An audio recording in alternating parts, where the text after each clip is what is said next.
Soy el Dr. Jiménez Acosta y el objetivo de este podcast es conversar con expertos en temas relacionados con la ciencia, la investigación y el deporte, para que nos sirvan de inspiración y de fuente de conocimiento.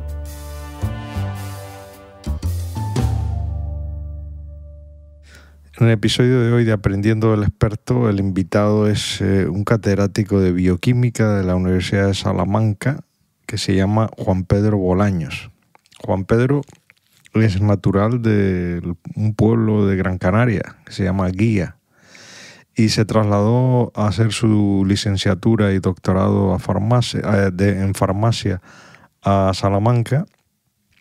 Luego realizó varias estancias postdoctorales y actualmente pues realiza su labor investigadora en Salamanca, centrándose sobre todo en el metabolismo cerebral. Concretamente, él estudia mucho unas células que se llaman astrocitos y cómo interviene el astrocito en el metabolismo del cerebro y cómo interviene también en las funciones cognitivas del cerebro.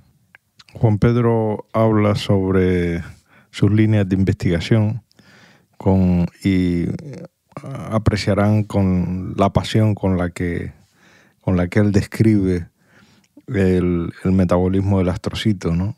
Aunque no entendamos mucho a veces de la cadena respiratoria, las mitocondrias, y porque son temas un poco ya pues muy profundos y que uno tiene que tener conocimientos ya avanzados para entender lo que él transmite, pero solamente escuchando con la pasión que explica todos estos temas, pues da gusto oír la conversación. A continuación, mi conversación con Juan Pedro Bolaños.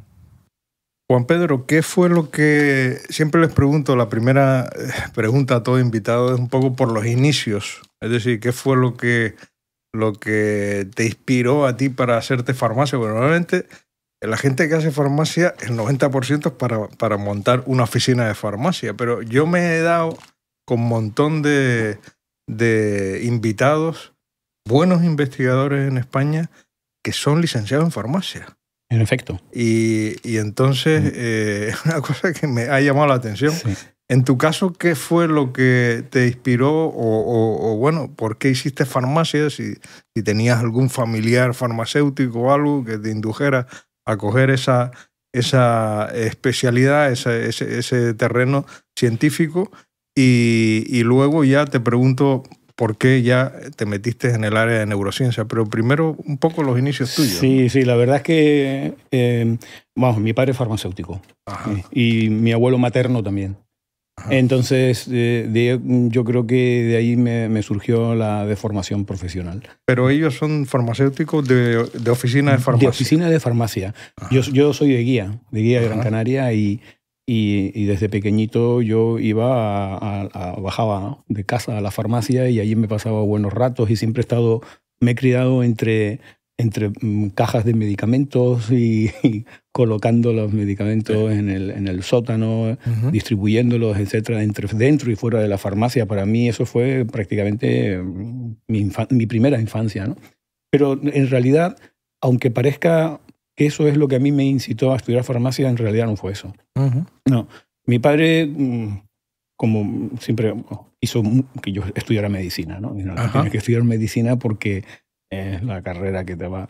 Pero a mí, sin embargo, no. A mí me gustaba la química y a mí me gustaba la sanidad. Me gustaban ambas cosas.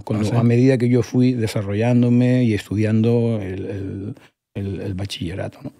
Y llegó un momento en el que, claro, algo que combine la química, que me gustaba muchísimo, y la sanidad, solamente puede ser farmacia. Claro. Y entonces, muy a pesar de mi padre, finalmente escogí la carrera. Claro, porque tu padre esperaría que te quedaras con la farmacia de él, me imagino. En realidad, no. La vendió. ¿Ah, sí? Antes incluso de que yo empezara a estudiar farmacia. ¿Sí? O sea, yo ni mucho menos tenía intención de dedicarme a la oficina de farmacia. Simplemente veía que era una carrera que me iba a formar iba a aprender cosas que seguro que me iban a gustar. Y ese es el único motivo por el cual hice farmacia. En absoluto tenía pensado dedicarme a la oficina de farmacia. Hiciste farmacia en la Universidad de Salamanca. O sea, sí. Directamente fuiste para la Universidad de Salamanca Exacto. y hiciste farmacia y luego un doctorado. ¿Y qué fue lo que, digamos, te llevó a dedicarte a la investigación?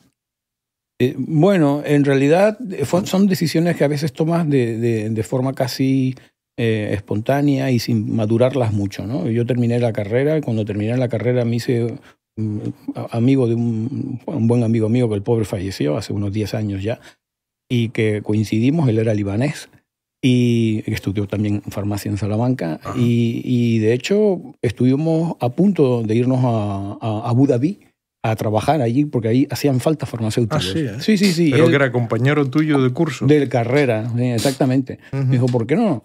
Digo, bueno, es que, en fin, yo voy a solicitar primero una beca para hacer la tesis doctoral y si no me la dan, pues me voy a Abu Dhabi contigo. Y ya está. Ahí se ganaba muchísimo más que aquí que en España, como todavía es verdad.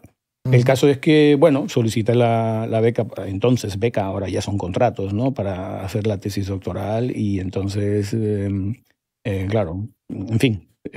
¿Y la tesis doctoral en qué área la hiciste? Sí, mira, yo le hice, a mí me gustó mucho la asignatura de bioquímica. En farmacia la asignatura de bioquímica se imparte con bastante profundidad. De hecho, no es solamente una asignatura, hay 3 en diferentes cursos.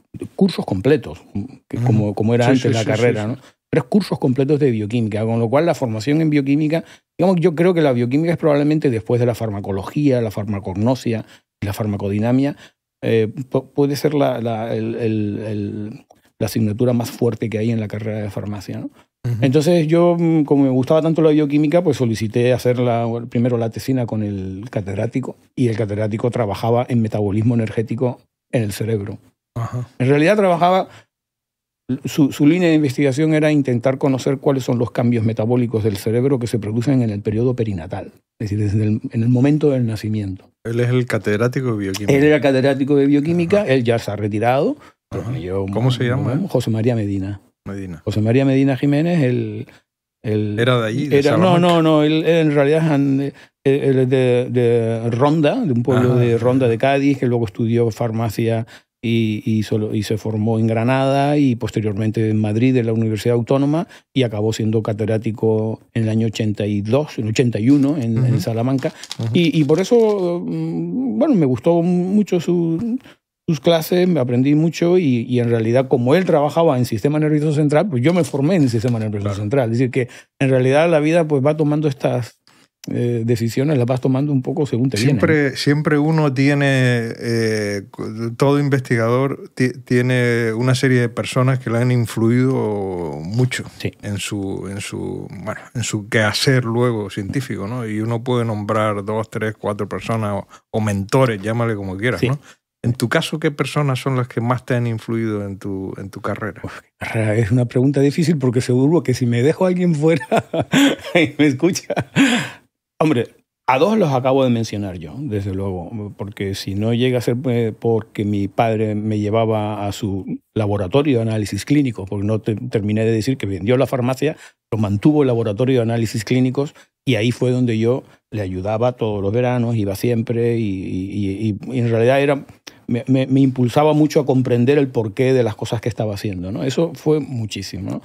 Pero si padre, no como padre, sino como persona como mentor. Que son 2 cosas diferentes. Exactamente, ¿no? Sí. Por supuesto. Sí. O sea, tiene esos 2 aspectos. José María Medina, lógicamente, con él aprendí muchísimo.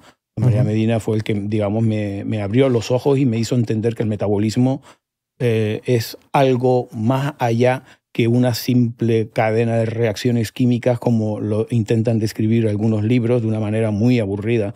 Me hizo comprender que en realidad la regulación del metabolismo es algo que muy desconocido y es lo que está detrás de muchísimas enfermedades, mecanismos de acción de fármacos, etc. Y pues posteriormente, claro, hice una estancia postdoctoral en Londres y allí, lógicamente también tuve algunas personas que me ayudaron mucho, ¿no? Con las cuales aprendí. John Clark en el Institute of Virology de la Universidad de Londres, y donde empecé a trabajar y a centrarme más en mitocondria. O sea, ¿fuiste a Londres después de acabar el doctorado o estuviste? Sí, acabé el doctorado, inmediatamente me fui yo y mi mujer, que también a quien conocí haciendo la tesis doctoral, y ambos nos fuimos ya casados y con una niña. Nos fuimos a Londres a hacer nuestra estancia postdoctoral. ¿Y qué tal la experiencia? Muy buena. Fue fabulosa. Fue poco tiempo, pero muy intenso. Vivimos con una niña, como te puedes imaginar, la vida social era limitada, por decirlo de alguna manera. Claro. Pero eso quizás por eso, porque estuvimos con nuestra hija Pilar, que tenía 1 año y medio, por eso nos pudimos dedicar mucho más al trabajo y no nos centramos solamente en el trabajo. ¿Y en escogiste Londres porque era la línea de investigación que tú llevabas en el doctorado? En realidad departamento. Era un paso más allá. Yo había estudiado bastante metabolismo perinatal, metabolismo energético y tenía muchas nociones y mucho conocimiento, pero había un laboratorio allí donde yo fui, en la Universidad de Londres, en el Instituto de Neurología, donde habían descubierto justo un año antes de yo ir que una proteína que se encuentra en la mitocondria, que se llama complejo 1 de la cadena respiratoria mitocondrial, estaba dañada en la enfermedad de Parkinson. Ajá. Y entonces, eso fue el laboratorio que describió este hecho por primera vez. Y a mí me pareció que eso era súper interesante porque era la primera vez que se ponía de manifiesto que una enfermedad neurológica podía tener un origen metabólico. Uh-huh. Y eso a mí me llamó mucho la atención. Y de hecho desarrollé mi proyecto de investigación postdoctoral, pues trabajando no en Parkinson, eso era digamos lo que me llamó la atención, pero comprendiendo un poco mejor cómo se regula la cadena respiratoria mitocondrial, que es este conjunto de proteínas que se encuentran dentro de este orgánulo pequeñito que es la factoría energética de todas las células. Curioso, porque siempre se explica la enfermedad de Parkinson como una pérdida de neuronas dopaminérgicas de la sustancia negra, ¿no? En efecto. De hecho, ese descubrimiento solamente describía la disminución de la actividad del complejo 1 de la cadena respiratoria en la sustancia negra en pacientes presintomáticos. Es decir, en muestras post-mortem en humanos, en pacientes presintomáticos. Y bueno, la verdad es que ese hecho hubo un antes y un después en la investigación en Parkinson. Y todavía se siguen generando modelos animales genéticos intentando mimetizar esa pérdida específica del complejo 1 de la cadena respiratoria en las neuronas dopaminérgicas con objeto de recrear la enfermedad en un modelo animal y de esta manera pues poder comprender mejor la patología. ¿Esa es la causa última? No está claro. No está claro. Sí, es verdad que se produce este efecto en esta enfermedad y que es capaz de generar en modelos de experimentación, también en monos, pues desarrolla perfectamente la enfermedad, la mimetiza con bastante fidelidad, bastante bien. Yeah. Eso no significa de que probablemente la causa de la enfermedad de Parkinson sea múltiple, multifactorial, y no se deba a un único efecto. Es algo bastante más complejo, que podríamos hablar si quieres, pero requeriría bastante tiempo. Requeriría bastante tiempo. Bueno, te quería preguntar por las líneas de investigación que llevas, es decir, allí en el departamento en el que trabajas, tú eres catedrático de bioquímica de la Universidad de Salamanca, lideras un grupo de investigación. ¿Y qué líneas de investigación son las que llevas actualmente o en las que has estado, digamos, toda tu carrera centrado, ¿no? Sí, hombre, yo siempre he procurado mantener, no moverme demasiado lejos de lo que creo que domino, de lo que mejor domino, vamos a decirlo así. No sé si lo domino, pero intento dominarlo. Porque me parece que la investigación puede llegar a ser tan amplia y tan extensa que si te diversificas demasiado, al final no profundizas en nada. Entonces yo tomé esa decisión de centrarme en comprender mejor unos aspectos muy concretos del control del metabolismo energético en el sistema nervioso central. Y me he centrado en conocer qué función tienen los astrocitos, que son estas células que no son neuronales, que no presentan el fenómeno de la neurotransmisión. Sí, es verdad que pueden liberar algunos gliotransmisores y pueden modular la neurotransmisión, que es un fenómeno específico de las neuronas, Estos astrocitos, que se llaman así porque tienen forma de estrella, astro, son células con forma de estrella. Estos astrocitos han estado muy, muy olvidados por la historia de la investigación y ha estado en el cajón durante muchísimos años, ¿no? Para la gente que que oye y que no entiende, o sea, el cerebro está compuesto básicamente por neuronas, que son las células que transmiten la información, y luego hay células que acompañan a las neuronas, ¿no? Que le llaman la glía, ¿no? Correcto. Y dentro de la glía hay varios tipos celulares, ¿no? Los astrocitos, los oligodendrocitos, microglía, ¿no? Exacto. Básicamente lo has explicado a la perfección. Vale. Perdona que tenía que haberlo dicho yo primero. Y los astrocitos, una curiosidad, ¿estos no fueron descubiertos por Pío del Río? ¿O estos fueron los otros, los oligodendrocitos? Vamos a ver, ahí hay una especie de discrepancia. Yo creo que sí.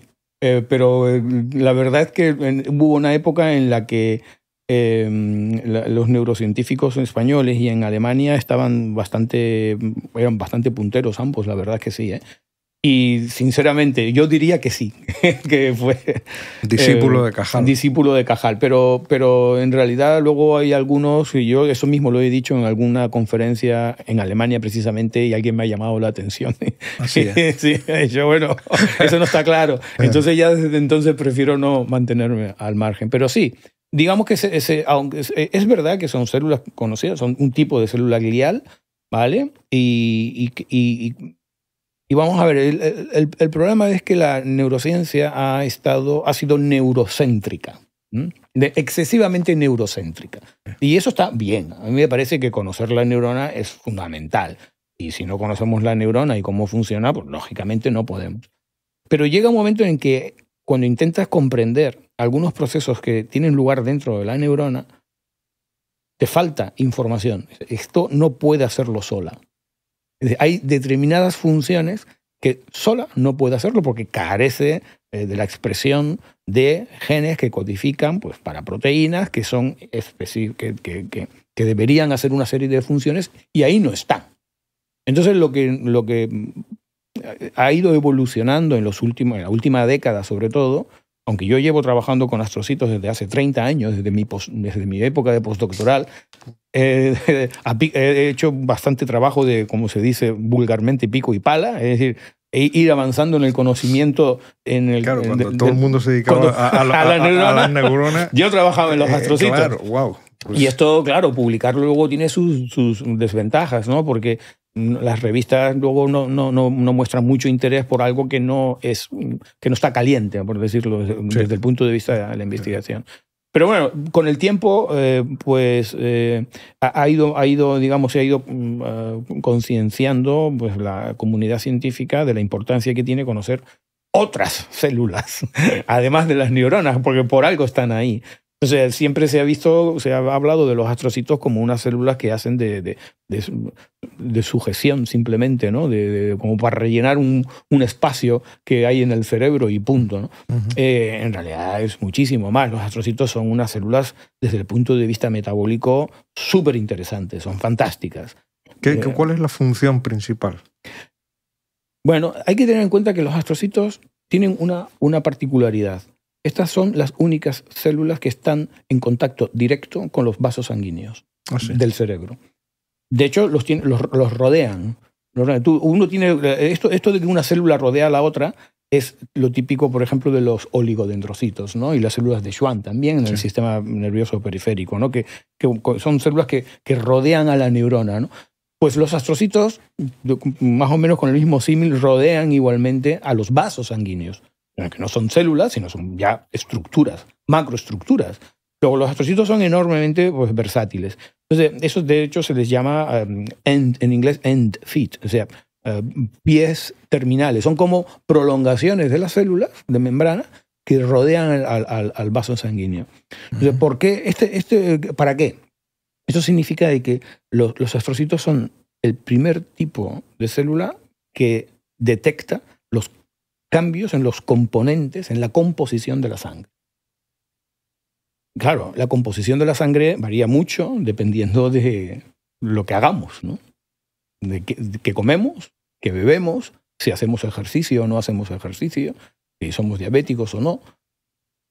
Prácticamente todo nuestro estilo de vida se refleja en la composición de la sangre, composición química, y el cerebro se percata de cambios que se llevan a cabo en la sangre como consecuencia de nuestro estilo de vida, gracias a que los astrocitos son capaces de detectarlos y esas señales transformarlas en otras señales para dar a conocer a las neuronas y a otros tipos de células que rodean cuál es la nueva situación. Es decir, cómo hay que adaptarse. O sea, el astrocito hace de intermediario entre el vaso y la neurona. Efectivamente, es un intermediario justo entre el vaso y la neurona.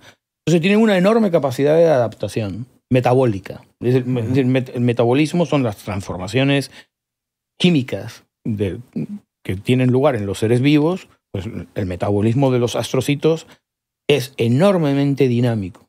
Es decir, es capaz de adaptarse y sobrevivir, es decir, adaptarse para sobrevivir, ¿vale? Y de este modo dar a, digamos, ser un chivato de los cambios que se están produciendo en la sangre. Un chivato a la neurona, ¿no? Y entonces a mí lo que me interesa es conocer cómo se produce esto, de qué manera. Si es metabólico, pero a través de qué, señales, cómo se cambia el metabolismo, de qué manera se cambia. ¿Podemos nosotros mimetizar estos cambios genéticamente en los astrocitos, en modelos animales, para intentar reproducir o mimetizar los efectos que tiene un determinado tipo de estilo de vida? ¿Podemos causar neurodegeneración? ¿Podemos causar pérdida cognitiva solamente alterando el metabolismo de los astrocitos? Pues a esto es a lo que me dedico. Intento descifrar, intento conocer, profundizar en nuestro conocimiento sobre la función del metabolismo de los astrocitos en el contexto de la función cerebral. Eso sería, en pocas palabras, a lo que me dedico. ¿Qué origen tiene el astrocito? O sea, ¿a qué células se parece en otros tejidos? ¿Es una célula mesenquimal o es una célula ectodérmica? No, son células del tubo neural. Vamos a ver, tienen los mismos precursores. Es decir, las neuronas y los astrocitos tienen un precursor común. ¿Vale? Y entonces se produce eso. Hay personas en España destacadísimos y destacadísimas científicos y científicas que se dedican precisamente a estudiar mejor y a conocer este tipo de diversificación celular, ¿vale? En células madres neurales, etc. Entonces tienen el mismo origen. Simplemente que se produce en un momento dado de la etapa del desarrollo, pues una diferenciación de varios tipos de células, ¿no? Desde el punto de vista metabólico, bueno, es muy fuerte decirlo, pero yo diría que si hay alguna célula que se parece, yo diría que es el hepatocito. ¿Ah, sí? Sí. Pues por la enorme versatilidad metabólica que tiene. ¿De acuerdo? El hepatocito es un tipo de célula que precisamente es el primer tejido, como bien sabes, que detecta los cambios del intestino, ¿no? A través de la vena porta, y entonces los cambios se van a producir ahí. Pues en este sentido el astrocito haría, utilizando el mismo símil, algo parecido, pero a otro nivel. Digamos que sería el tipo de célula que se encarga, como tú bien dijiste antes, de transmitir cambios en la sangre, en cambios, en adaptaciones cognitivas, en adaptaciones funcionales en general, no solamente cognitivas, ¿no? O sea, hay otras, obviamente, cualquier otra función cerebral que...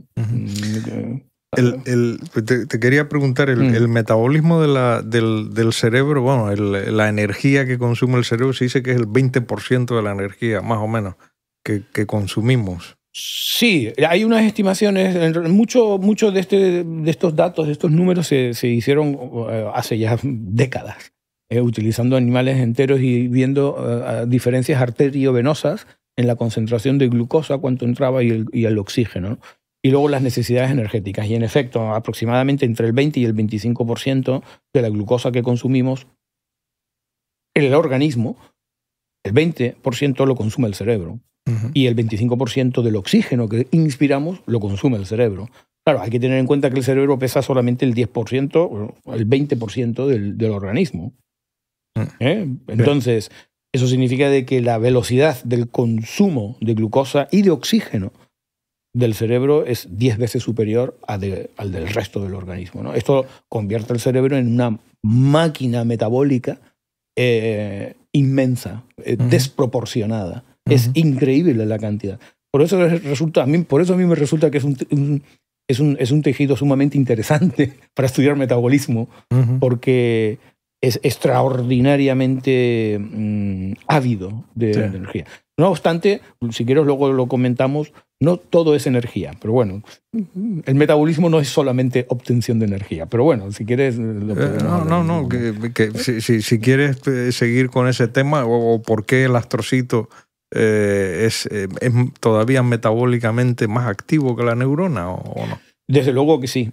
Sí, metabólicamente precisamente eso es algo a lo que le llevo dedicado muchísimo tiempo, muchísimos proyectos, intentando convencer a la comunidad científica, al resto, y no siempre lo consigo, ¿vale? Siempre hay grupos de investigación que, bueno, pues opinan de una forma diferente o sus resultados le hacen pensar algo completamente distinto. Es decir, la investigación no está libre de discrepancias, ¿no? Claro. De lo que se trata aquí es de procurar tener los resultados obtenidos con las herramientas más elegantes posible, ¿vale? Y demostrado de la forma más científica posible, ¿no? Entonces, claro, todo esto requiere mucho tiempo, mucho dinero, porque demostrar este tipo de cosas pues, requiere la utilización de herramientas, de recursos, equipos, materiales reactivos que son extraordinariamente caros, ¿no? Pero yo creo que merece la pena. Y yo creo que si no fuera así, preferiría no dedicarme a la investigación. ¿Y qué tipo de modelos utilizan ustedes para estudiar el metabolismo del cerebro? O sea, modelos de imagen, modelos, por ejemplo, de animales. ¿Cómo utilizan? Sí, nosotros utilizamos siempre modelos animales de ratón. Generalmente el ratón es la especie, como bien sabes, es la especie animal más ampliamente utilizada, la más utilizada tiene muchas ventajas el ratón. Primero, se parece bastante genéticamente a los humanos. Segundo, es un animal relativamente pequeñito, con lo cual se puede almacenar de una forma sencilla en poco espacio. Eso sí, siempre manteniendo una serie o sea, cumpliendo con toda la normativa, obviamente, ¿no? Ética y bioética para el bienestar de los animales, eso no cabe ninguna duda. Eso es algo a lo que le dedicamos una buena parte de nuestro tiempo, a conseguir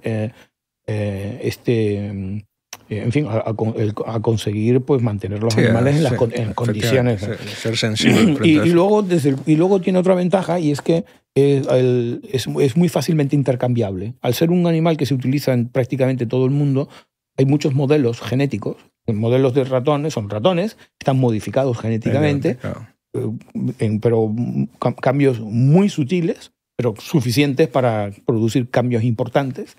Y claro, y la existencia de repositorios de estos animales a nivel mundial, hay varios en el mundo, uno en Estados Unidos y otro en Reino Unido. Estos repositorios pues te permite, pues, en fin, conseguirlo fácilmente, intercambiarlo con otros investigadores. Pero bueno, el ratón es prácticamente el animal que mejor conocemos. ¿Y el metabolismo lo estudiáis con técnicas de imagen? Sí, es una combinación de técnicas en realidad. No todas, a veces no. Muchas veces tenemos que recurrir a realizar alguna determinación que no podemos hacerla en mi laboratorio o en Salamanca porque no disponemos del equipo y hemos de colaborar con otros grupos. Pero esto es algo que ya se está convirtiendo en la rutina prácticamente en todos los grupos de investigación. Claro. Y ya esto de hacer todo el trabajo entero en tu propio laboratorio es prácticamente imposible. Sí. Porque necesitas muchas veces una combinación de técnicas, una combinación de recursos, de equipos tan grande para poder demostrar elegantemente y convincentemente una idea, un concepto, pues que es imposible hacerlo, ¿no? Nosotros utilizamos modelos que, primero, diseñamos cambios genéticos para alterar enzimas concretas del metabolismo de una forma que puedes modificarlo, puedes inducir el cambio en el momento de la vida del ratón que quieras. Normalmente esto es importante, aunque esto en realidad no se parece mucho a lo que sucede en los humanos, porque las mutaciones genéticas normalmente pues las heredamos, ¿no? O son congénitas también, ¿no? Pero prácticamente nacemos ya y todas las células del organismo portan las mutaciones, claro. ¿no? Esto es verdad, pero nosotros no podemos utilizar siempre estos modelos, modelos animales generados de esta forma, porque te impide conocer la especificidad de los cambios. Tú, para conocer si una enzima de un tipo celular en un momento concreto de la vida produce un cambio cognitivo, tienes que diseñar un sistema que te permita inducir esta mutación en un tipo de célula concreta y a la edad que tú quieres. Normalmente es adulto. Entonces, esto requiere, lógicamente, del diseño de herramientas genéticas que normalmente nosotros las diseñamos lo que queremos, y luego hay compañías prácticamente que se dedican exclusivamente a ejecutar el proyecto que tú tienes, y pagas una cierta cantidad de dinero por ello, y que es asequible habitualmente, y de este modo induces el cambio genético, induces la deficiencia o el cambio metabólico que deseas, y posteriormente hay que estudiarlo pues, mucho, pues, imagen, resonancia magnética, pues también utilizamos técnicas de radiomarcaje. Es decir, pues hay que, digamos que lo que quieres es conocer pues una vía metabólica, pues a partir de glucosa, por ejemplo, pues administras glucosa que se encuentra marcada radiactivamente, o un isótopo no radiactivo de glucosa, y se administra, y posteriormente estudias cuáles son los metabolitos que ha marcado esta glucosa a través de su metabolismo. Haces un seguimiento, ¿no? Claro. Y de esa manera, mediante conocimiento de flujos, pues puedes conocer qué alteración se está produciendo, ¿no? En humanos hay enfermedades producidas por un deterioro del astrocito. Bueno, cada vez se está conociendo más. Vamos a ver, esa pregunta que vamos a ver, son enfermedades raras, siempre va a haber, ¿vale? ¿De acuerdo? Y las hay, enfermedades raras que cursan pues con mutaciones en genes que codifican para enzimas del metabolismo, pero obviamente no son específicas del astrocito, son, como he dicho antes, pues son cuerpo entero. Claro. Entonces, muchas veces no sabes si el desarrollo de una enfermedad se debe al efecto que tiene esta mutación en el astrocito, o el efecto que tiene esa mutación en la neurona o en cualquier otro tipo de célula del organismo, ¿no? Entonces, de ahí que nosotros lo que pretendemos es descifrar, desenmarañar de forma selectiva qué función tiene el astrocito en el control del metabolismo y función cerebral. Entonces, por eso nos centramos en utilizar bastante en este tipo de modelos. Por eso, claro, hay muchas enfermedades metabólicas, muchísimas, pero que solo se produzcan en el astrocito es raro. Nosotros lo que pretendemos no es intentar mimetizar enfermedades, sino lo que intentamos es descubrir qué importancia tiene el astrocito en el control del metabolismo y en la función cerebral en general, ¿no? Y tiene una importancia la función cognitiva clara, ¿no? Según de nuestros últimos resultados, y que ahora se está viendo también acompañado por otros grupos de investigación en otras partes del mundo que han despertado su interés igualmente por el metabolismo de los astrocitos, y entonces se está llegando, en fin, a un consenso bastante importante, ¿no? De que sí. Es decir, obviamente lo tiene. En nuestros modelos, pues en los últimos 10 años hemos desarrollado algunos modelos genéticos que tienen alteraciones muy sutiles que permiten solo pequeños cambios, reajustes del metabolismo, ¿no? Normalmente la gente le llama también reprogramación, ¿no? Bueno, en realidad son reajustes del metabolismo. Tú alteras una vía metabólica Y entonces la célula tiene que adaptarse de manera espontánea ante esa falta, con objeto de poder sobrevivir la célula. Entonces, muchas veces, estas alteraciones que se producen, estas adaptaciones, les viene muy bien al astrocito para sobrevivir, pero las consecuencias pueden ser muy malas para las neuronas. Porque alteraciones en el metabolismo de los astrocitos afecta a las neuronas. Les afecta pues porque los astrocitos liberan muchísimos factores, producen muchas señales, de forma paracrina están modulando la función neuronal. No, o de forma paracrina porque están actuando. Paracrina significa que es una señal que va de una célula a otra que está muy cerquita. A diferencia de endocrina, que como bien sabe es una modulación a larga distancia y por tanto necesitas que vaya la molécula por el torrente sanguíneo, ¿no?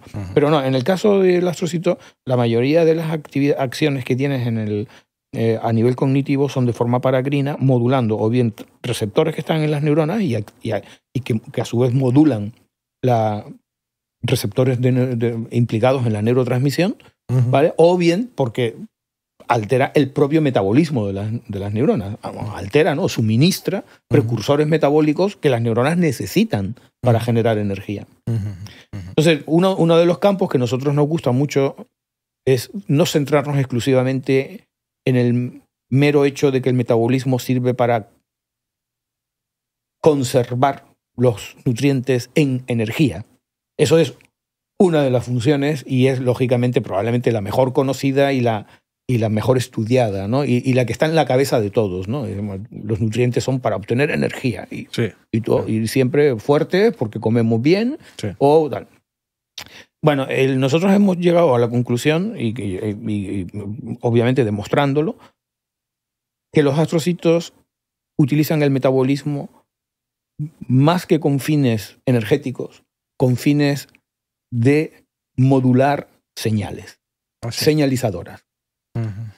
Sí, y esto lo hacen a través de la organización de la mitocondria, ¿eh? La mitocondria es un orgánulo, es una máquina, digamos, un componente muy pequeñito que se encuentra en todas las células de los organismos, pero aunque esté presente en todas las células de los organismos, no es igual en todas las células de los organismos, no es igual. Se encuentra esta mitocondria, que esta la fábrica energética, ¿no? Clásicamente, esta mitocondria se encuentra organizada de diferentes maneras, según el contexto donde se encuentre la célula. Pues yo pensaba que todas las mitocondrias de todas las células eran iguales. No son iguales. Aquí te puedo decir que hay amigos míos muy buenos que pero están todos tienen en el CENIC. El DNA mitocondrial es igual en todas las células. Sí, tienen, ¿no?, el DNA mitocondrial. Puedes tener, lógicamente, mutaciones, como date cuenta de que es un DNA que se encuentra poco protegido. ¿De acuerdo? No es como el DNA genómico nuclear que se encuentra muy bien protegido por proteínas y entonces normalmente tienes mecanismos de reparación muy eficientes.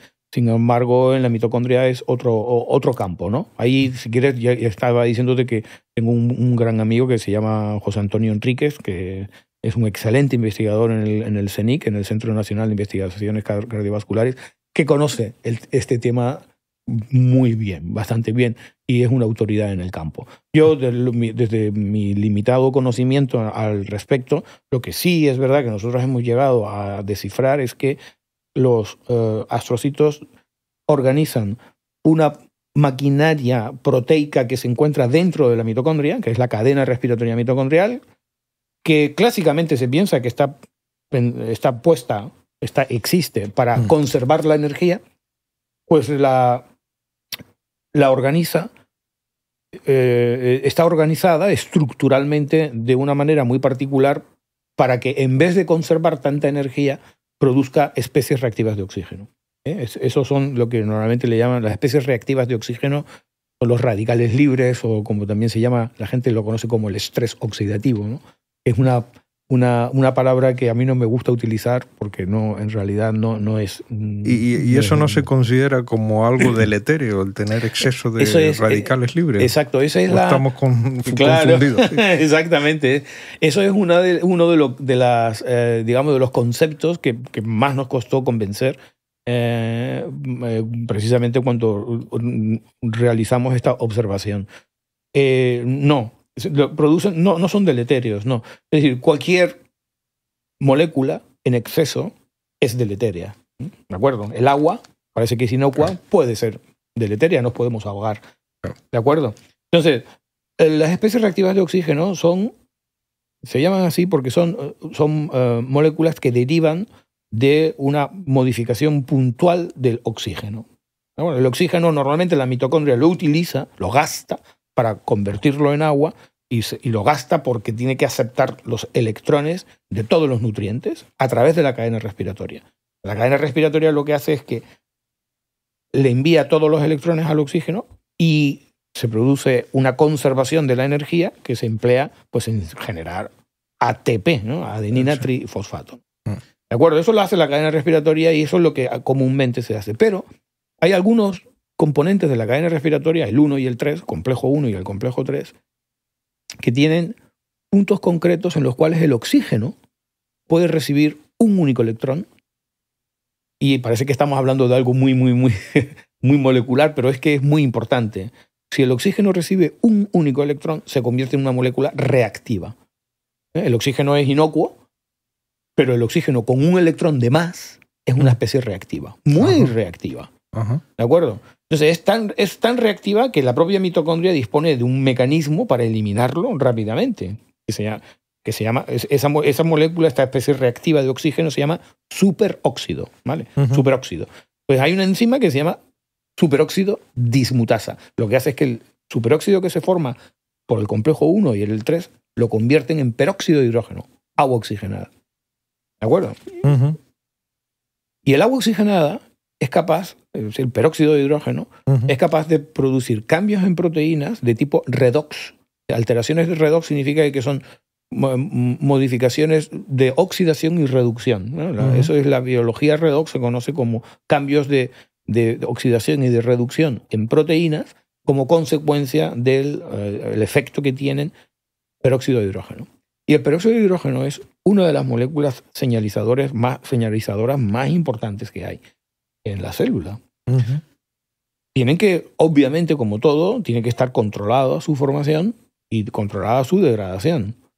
Pero es una molécula fisiológica. No se está produciendo porque hayamos ingerido algún fármaco o alguna cosa tóxico, ¿no? Sí. Lo produce la célula de manera fisiológica.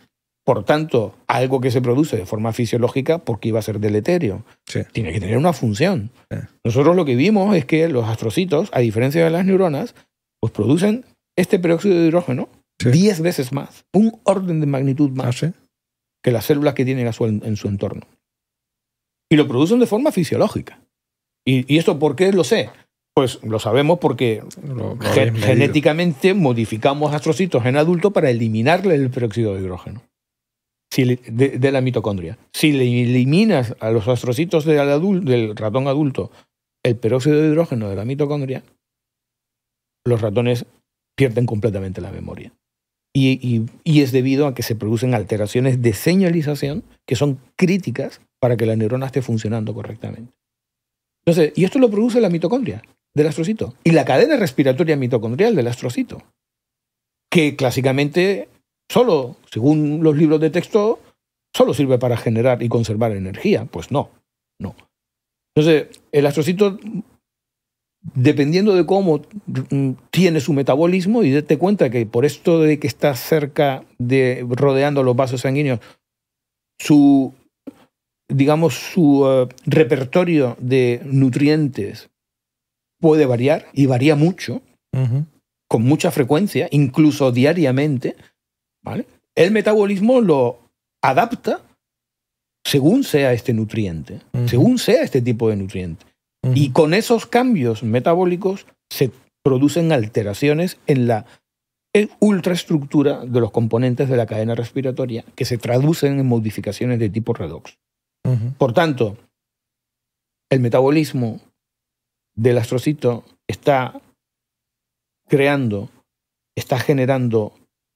más señales que obteniendo energía. Y esta es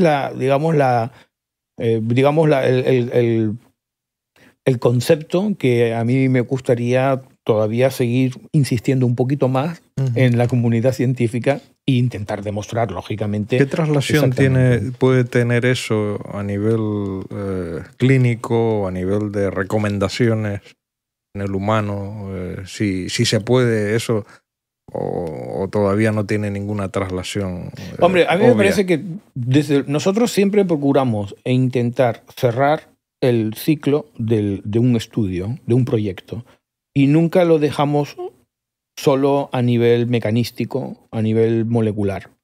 Siempre procuramos ver qué implicación tiene una vía metabólica concreta, una adaptación determinada, en el contexto del organismo entero. No solamente a nivel cognitivo, ¿no?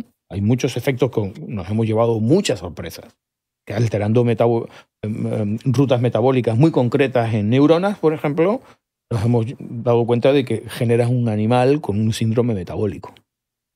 ¿Vale?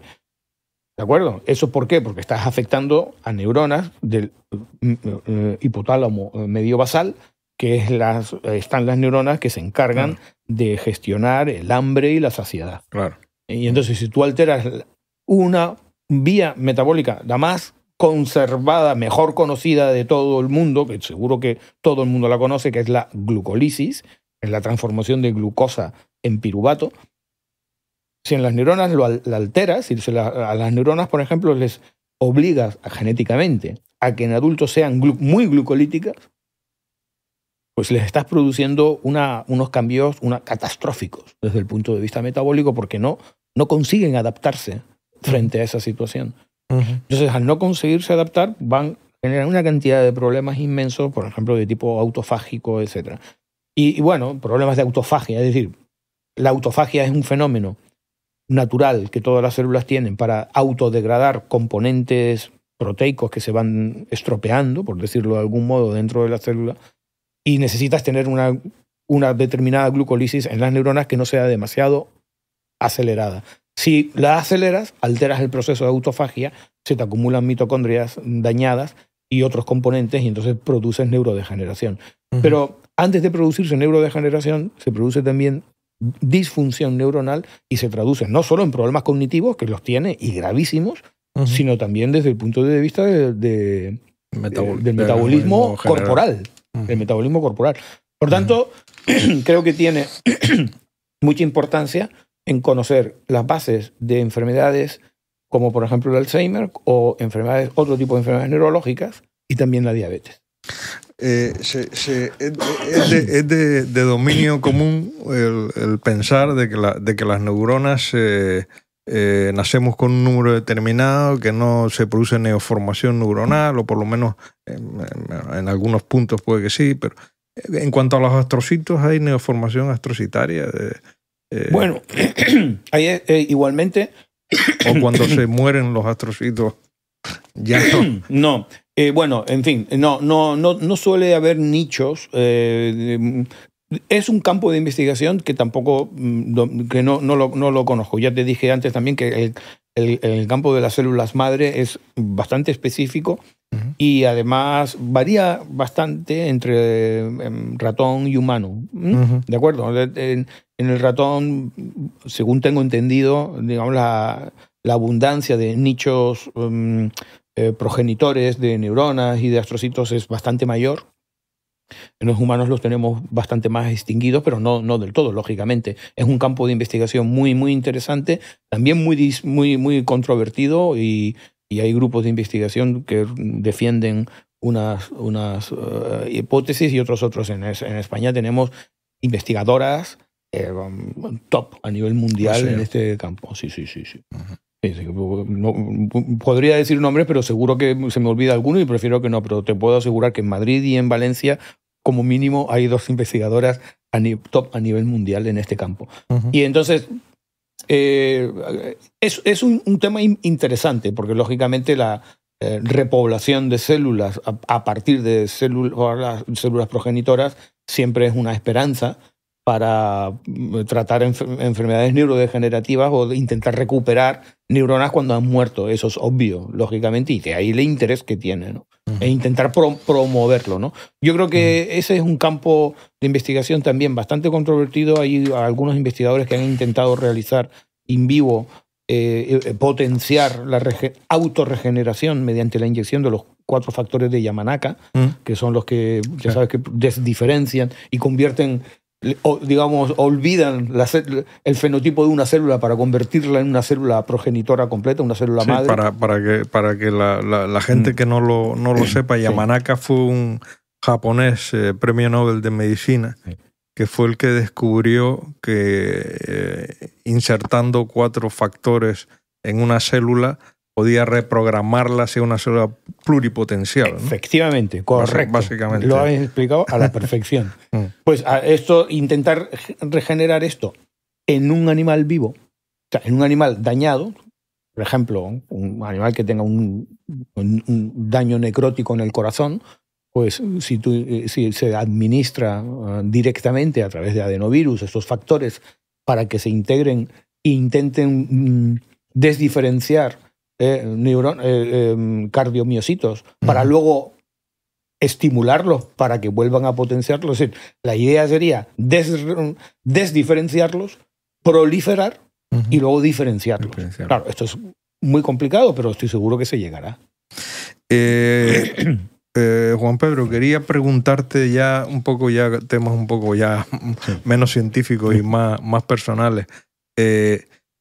Decía Severo Ochoa en uno de sus presentaciones, siempre decía que no había mayor emoción que la emoción del descubrimiento, ¿no? Y decía que el científico que tiene siempre esos momentos eureka que uno recuerda, ¿no? Cuando ha descubierto algo, se ha dado cuenta de algo, de una imagen y tal, y todo científico suele tener en la memoria algunos momentos que le han producido una emoción máxima, ¿no? Entonces, ¿cuáles han sido los momentos eureka tuyos? Si es que tienes en la mente alguno. Sí. Sí, no, tienes toda la razón, y Severo Ochoa también tiene toda la razón. El padre de la bioquímica, vamos, y de la genética y de la biología molecular. Sí, lógicamente a lo largo de la vida siempre vas teniendo algunos momentos que tú dices, efectivamente, eureka, ¿no? Entonces, yo creo que estoy intentando, mientras estabas haciendo la pregunta, intentando ya ver cuál era el primero de ellos. Y sí, yo recuerdo que estando en Londres en mi postdoc, descubrimos que el óxido nítrico, que es un gas, también un radical libre, es nitrógeno y oxígeno, pero que tiene un electrón de más, que se produce fisiológicamente, se produce también por los astrocitos, inhibía el complejo 4, o sea, uno de los complejos de la cadena respiratoria mitocondrial, y de esa manera regulaba el consumo de oxígeno. Entonces, claro, que una molécula producida fisiológicamente cuyo efecto no estaba relacionado en absoluto con la mitocondria, sino a través de GMP cíclico, pues, producir vasorelajación, como bien sabes, ¿no? ¿De acuerdo? Es la molécula señalizadora que, bueno, fue también sujeto de premio Nobel, que los descubridores del óxido nítrico le dieron el premio Nobel en el 96, si no recuerdo mal. Nosotros descubrimos que la función de la mitocondria se regulaba por óxido nítrico. Y esto significa de que la producción de esta molécula, además de producir vasorelajación, está produciendo una variación del consumo de oxígeno. Y esto fue un antes y un después. Ese fue en un momento concreto. No fue una progresión, sino algo que estás en el laboratorio, haces las determinaciones, entonces ya sí que todavía las hacía yo, y decía, bueno, está inhibiendo el complejo 4.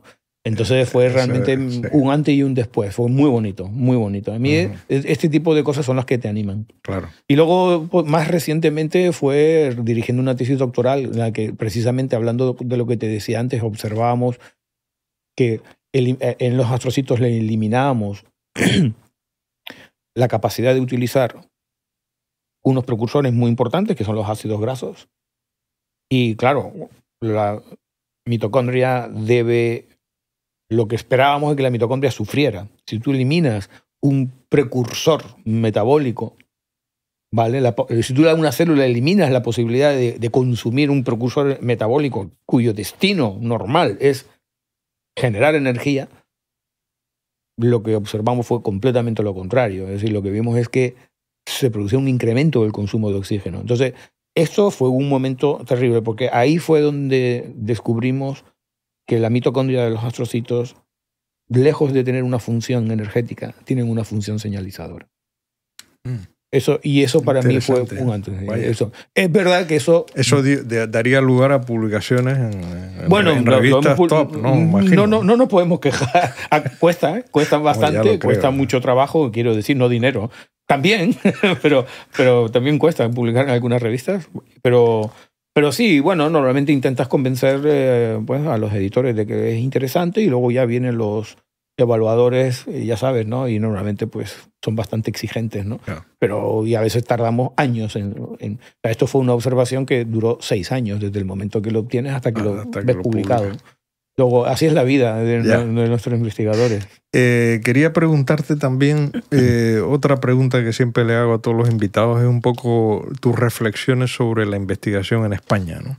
Es decir, siempre se ha dicho, desde los tiempos de Ramón y Cajal, ¿no?, que España adolecía un poco de ambiente científico y que bueno, que ser científico en España era poco menos que pues, tenías que dedicarte y luchar contra todo, ¿no?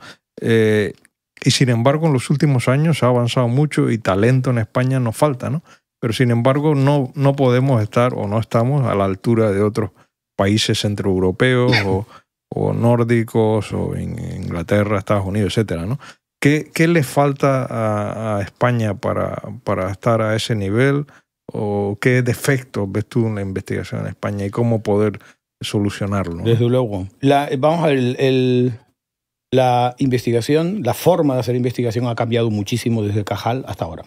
Cajal, es que son dos conceptos completamente diferentes, ¿no? Cajal, digamos, es una persona que se autofinanciaba y en su laboratorio era prácticamente él mismo, ¿no? Es decir, era una persona con su propia escuela, él solo. Pero actualmente la investigación se hace, es colaborativa, tal y como te he mencionado antes al principio de la entrevista. Es decir, es tal el nivel de exigencia para intentar realizar aportaciones que sobrepasen el ruido. De lo que se trata es de no contribuir a hacer ruido.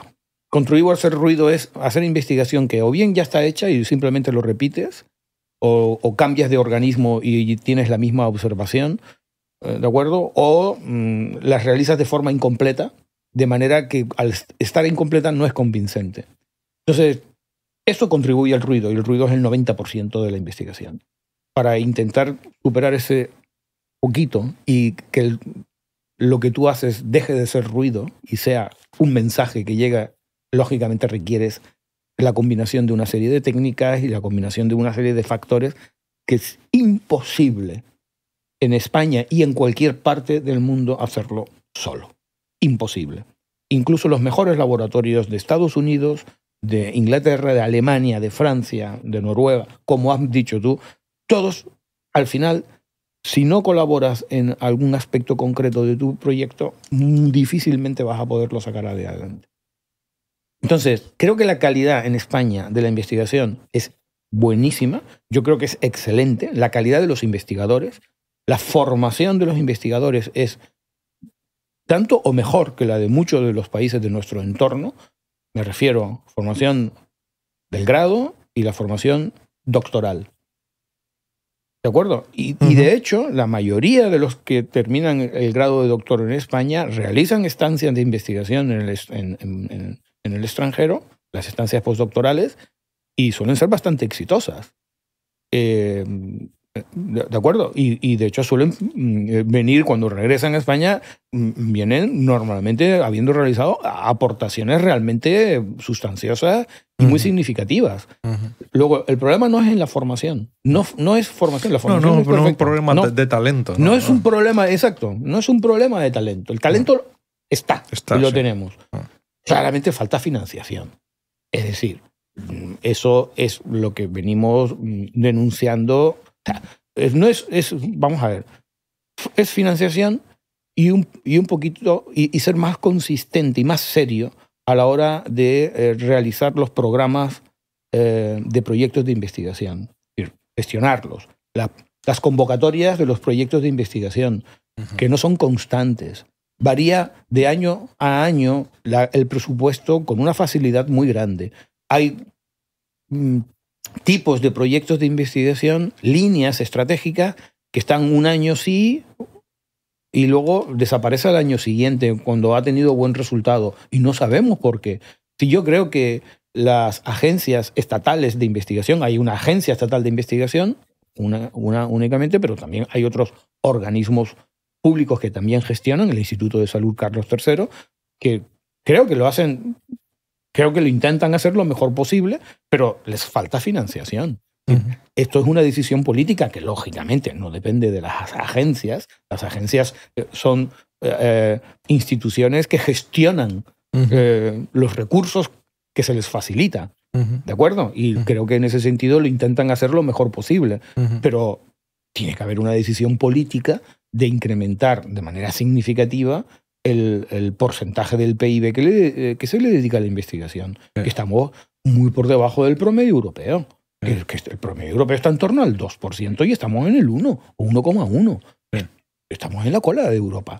Esto no puede ser. Entonces, que hay grupos y hay centros de investigación en España de excelencia, pues sí los hay, el CENIC, el CENIO, otros en Barcelona. Hay algunos, hay centros de investigación de verdad que son excelente, pero eso no construye un país entero. Claro. No, hay más.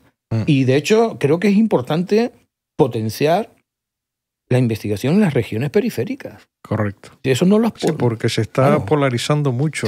En Cataluña, el País Vasco, que han crecido enormemente. Y otros, está bien. A mí me parece que está muy bien porque el País Vasco tienen que hacer lo que tienen que hacer. A mí me parece que está bien. Yo creo que eso hay que hacerlo, mantenerlo y si puede ser hasta mejorarlo, pero no a expensas de descuidarnos de que la periferia es de donde sale la cantera de los investigadores. ¿De acuerdo? En la Universidad de Salamanca, lógicamente, formamos a mucha gente que luego se va. Entonces, lógicamente, para formarlos necesitas tener financiación también. Después siempre se quejan de la carrera científica que realmente tiene una estabilidad muy... O sea, te estabilizas realmente cuando ya eres muy mayor. Y entonces mucha gente acaba el doctorado tal y no encuentra y tal y se mete en otras y coge otras vías porque realmente no hay una estabilidad laboral, ¿no? Yo creo que es un producto derivado de la falta de financiación. Es decir, ese problema con la financiación adecuada se solventaría. ¿De acuerdo? Porque al final todo se reduce a tener una mayor financiación. Sí, claro, por supuesto, la carrera investigadora debería estar más consolidada desde mucho antes. Y todo esto es un problema de la falta de financiación y, como dije antes también, bajo mi punto de vista, de consistencia y organización en las líneas de investigación. De las líneas de investigación me refiero en los proyectos, en la gestión de los proyectos de investigación. O sea, no existe una continuidad. No sabes cuándo van a salir los proyectos de investigación. Te sacan unas listas que luego las van cambiando 2 veces al año y de repente las alteraciones son tan graves que a veces una convocatoria que estaba el año pasado ves que de repente desaparece. Entonces te deja descolocado. Si tú estás pensando en concurrir a una convocatoria concreta, ¿de acuerdo? Porque sabes, porque ha salido, tú te lo vas preparando y prepararse un proyecto de investigación no es solamente escribirlo en 20 días. Un plan estratégico a largo plazo. Tiene que haber un plan estratégico, efectivamente, a largo plazo y que sea escrito en piedra y que eso no lo modifique nadie. Y creo que lo que falta es no se escucha lo suficiente, ese es mi punto de vista, a los científicos. Nosotros intentamos comunicarnos, intentamos dar ideas, pero no calan lo suficiente. Es decir, el peso político que tienen los científicos en España no es el que tiene, por ejemplo, Reino Unido. Claro. No es. Lo digo por experiencia. Sí, está claro. Sí. Quería preguntarte por tú que has formado a muchos doctores, investigadores y tal, ¿cuáles son las aptitudes que tú más valoras en un investigador? Es decir, ¿qué es lo que tiene que tener un buen investigador? ¿No? ¿Qué es lo que realmente con las aptitudes fundamentales? ¿No? Sí. Yo creo, la verdad es que es algo que siempre lo pensamos, la verdad, y nos resulta difícil a veces seleccionarlos, porque en una entrevista muchas veces no tienes suficiente para conocerlo y necesitas un periodo probacional. Yo creo que, vamos a ver, tienes que tener una curiosidad innata desbordante, o sea, infinita. Cuanto más mejor. Tienes que tener la curiosidad infinita. Lo que no puede ser es que si un investigador tiene delante unos resultados y no decir, bueno, ¿por qué no? Efectivamente. Vamos a ir detrás, porque tienes que intentar descifrar, desenmarañar todo lo que puedas hasta llegar al final, cueste lo que cueste, ¿no? O sea, si no dispones de ese don, de esa especie de cualidad personal, ¿no? De la curiosidad infinita, no puedes dedicarte. Entonces yo creo que esto es fundamental. Necesitas tener un conocimiento teórico muy importante de la materia que vas a estudiar. Yo creo que ahí es muy importante que la formación previa del investigador. Tiene que tener un conocimiento profundo. Porque si lo que queremos hacer es hacer investigación puntera, estar en la frontera del conocimiento para intentar convencer a la comunidad científica por encima del ruido de que lo que estás haciendo, de que tu descubrimiento tiene importancia, obviamente... Claro, tienes que conocerlo a fondo. Tienes que conocerlo a fondo materia, previamente. No puedes partir con un desconocimiento. Eso está claro. Y yo creo que hay un poquito más de... Sí, yo creo que la curiosidad lo cura todo lo demás. O sea, la persona... Muchos hacen también hincapié en la resiliencia. Un investigador tiene que tener mucha resiliencia porque los experimentos pueden salir la mayoría mal. La mayoría. Y si te vas a ¿entiendes? Sí, es otra de las cualidades, efectivamente. Eso ya es algo que van aprendiendo con el tiempo. Y es verdad, tienen que aprender a admitir que se van a defraudar con mucha frecuencia y tienen que psicológicamente ser fuertes. Sí. Yo creo que es uno de los principales problemas. Yo creo que se tiene durante el periodo de formación doctoral, o sea, predoctoral, durante la tesis doctoral, y es que como coincide que es un periodo de aprendizaje, están comenzando a manejarse en el laboratorio, a aprender. Y los 2 primeros años casi siempre sale todo, no sale lo bien que debería salir, claro. ¿No? Y entonces suele tener bastantes frustraciones y psicológicamente afecta negativamente. Hay que ser fuerte psicológicamente para dedicarse a la investigación. Sí, hay que ser fuerte. Bueno, ya siempre les pregunto al final a todos los invitados también por algunas recomendaciones de libros, ¿no? Libros que tú quieras recomendar, algunos que sean de divulgación o que sean novelas o algún libro de esos que recomiendes a tus amigos o a alguien o alguno que te haya marcado a ti personalmente. Sí, hay algunos. Yo creo que los libros de divulgación creo que están bien, lógicamente. Hombre, libros de texto no te voy a recomendar ninguno.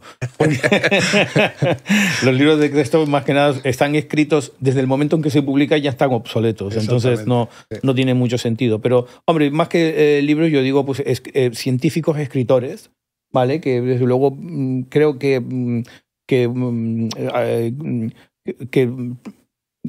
tratan temas de investigación, pero con un vocabulario asequible.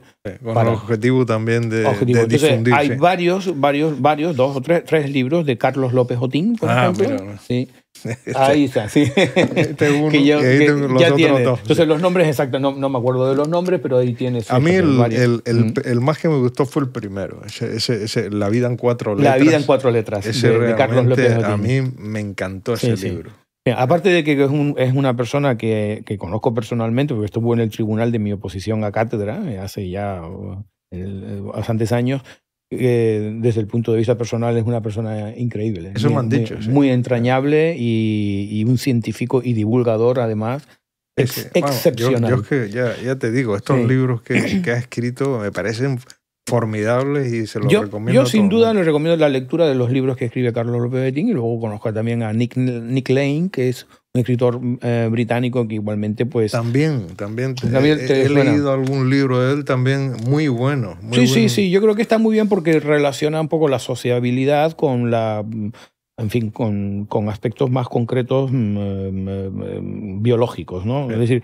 Es decir, cuando tocas algo que es muy técnico, ¿no? Como lo que yo he estado hablando hoy, ¿no? De moléculas y de mitocondrias y digamos, el contexto social, a mí me parece que es muy interesante, ¿no? De hecho, voy a estar precisamente en diciembre en Nueva York en una reunión donde está Nick Lane. Él es bioquímico. Él es un bioquímico en University College London. ¿Ah, sí? Sí, él es bioquímico. Sí, yo lo conocía cuando estuve en mi época de allí, alguna vez coincidimos, pero vamos, no es amigo mío, ¿no? No hemos... Y es una reunión muy interesante porque el objetivo de la reunión... Normalmente vamos a los congresos para hablar cada uno de sus resultados, los presentas, intentas convencer y luego, en fin, y todos más o menos hacemos lo mismo, ¿no? Pero esto es otro tipo de reunión en la cual el objetivo no es mostrar tus resultados, sino simplemente hablar y llegar a conclusiones, simplemente intercambiar ideas. Uh-huh. Y entonces tengo la inmensa suerte de que me invitaron los organizadores, Martin Picard, que está en Estados Unidos, y también Carmen Sandy, que está en Lausanne. La idea es entender qué vínculos podemos encontrar entre digamos, la actividad social y la mitocondria. Vaya. Sí. Entre la actividad social y la mitocondria. Sociabilidad. Así. Papel que tiene la mitocondria en nuestra, digamos, capacidades sociales, ¿no? Uh-huh. Y parece que no, pero sí que hay estudios muy, muy, muy interesantes, y de hecho por estos dos investigadores que acabo de mencionarte, que van por ese camino, ¿no? Pero creo que la idea es un poco brainstorming, como se dice ahora, ¿no? Es decir, creación de tormenta de ideas, ¿no? Uh-huh. Para intentar descifrar, ir un poquito más allá del papel de la mitocondria que te decía antes, que parece que solamente es obtención de energía. No, hay algo más. Lo que tenemos que hacer es comprenderlo simplemente, y para eso hay que hablar. Los científicos asumen la teoría esta de que la mitocondria es una bacteria que se fagocitó dentro de un organismo unicelular y tal. Sí, vamos a ver, esto es así, eso es un hecho, ¿no? Pero claro que yo creo que hay algo más allá de eso. Es decir, yo creo que desde el punto de vista docente uno debe explicar las cosas como son, lógicamente, ¿no? Y cuando estás estudiando, impartiendo clases, como yo doy clases en farmacia, en bioquímica, pues tienes que descifrar, caracterizar lo conocido, ¿de acuerdo? Wow. Y no basarte solo en las nuevas ideas, porque entonces te olvidas de las funciones ya conocidas y que son importantes también, desde luego. Uh-huh. Lo que pasa es que no podemos quedarnos quietos solo en lo clásico, porque la ciencia se mueve a base de ideas pues, innovadoras, mensajes nuevos que son inesperados, y esto es lo que te hace, no sé, sentir un poco más útil haciendo este trabajo de investigación, y creo que es lo que avanza realmente, ¿no? En el conocimiento. Esa es mi idea. Uh-huh. Juan Pedro, ¿qué aficiones tienes fuera de la ciencia y de la investigación? Pues mira, ¿a qué dedicas tu tiempo libre? Natación. La natación a mí me encanta. Yo nací, vamos, como buen canario, ¿no? Me veraneaba siempre en Sardina del Norte, claro. Que es donde íbamos a veranear con mi familia, y aunque aprendí a nadar un poquito tarde, vamos, yo creo que tendría a lo mejor 6, 7 años. Luego ya me gustó tanto que prácticamente no lo dejo, y nado todos los días. Y cada vez que puedo me hago una escapada al mar para nadar en el mar, que es lo que... ¿Y en Salamanca? En Salamanca en piscina, porque en Salamanca en el río no es bañable. Pero cada vez que vengo aquí a Las Palmas, como es en esta vez, esta tarde llegué a las 5 y a las 5:30 estaba ya en las canteras nadándome. De cabo a rabo. Todas las canteras. Y mañana lo pienso hacer de nuevo. O sea que la natación con diferencia, y me encanta el ajedrez. Muy bien. Muchas gracias. Pues nada, Juan Pedro, ha sido un placer tenerte aquí y espero que tengas éxitos a nivel profesional como los has tenido hasta ahora. Bueno, Paco, muchísimas gracias a ti, de verdad, por tu generosidad de ofrecerme esta oportunidad de explicar parte de mi investigación. Y para mí es un placer y un honor, y espero que los que hayan escuchado este podcast pues les haya servido para algo. Muchísimas gracias.